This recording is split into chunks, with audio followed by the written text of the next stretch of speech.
अस्सलाम वालेकुम नाज़रीन। धरती टाइम्स सां गॾु आहियां अब्दुल अज़ीज़ जतोई। नज़र विझंदासीं ताज़ा तरीन हेडलाइंस ते।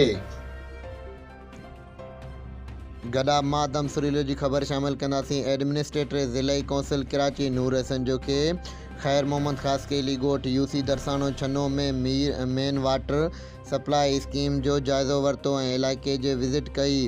इलाइक़े जे मुअज़्ज़िज़नि सां मुलाक़ात कई। उन मौक़े ते चीफ ऑफिसर अयाज़ हमीद बलोच, ज़िले कौंसिल जा ॿिया ऑफिसर ऐं के इलेक्ट्रिक जी टीम बि मौजूदु हुई। उन मौक़े ते ॻाल्हाईंदे चयो त इलाइक़े खे पीअण जे पाणीअ जी सहूलियत फ़राहम कई आहे ऐं इलाइक़े में तरक़ियाती कम घणे क़दुरु कराया विया आहिनि।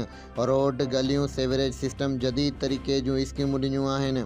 असां पंहिंजो फ़र्ज़ सम्झी अदा करण में पंहिंजो किरदारु अदा कयो आहे ऐं ॾींहुं राति तमाम जी ख़िदमत कई आहे ऐं ख़िदमत कंदा रहंदासूं।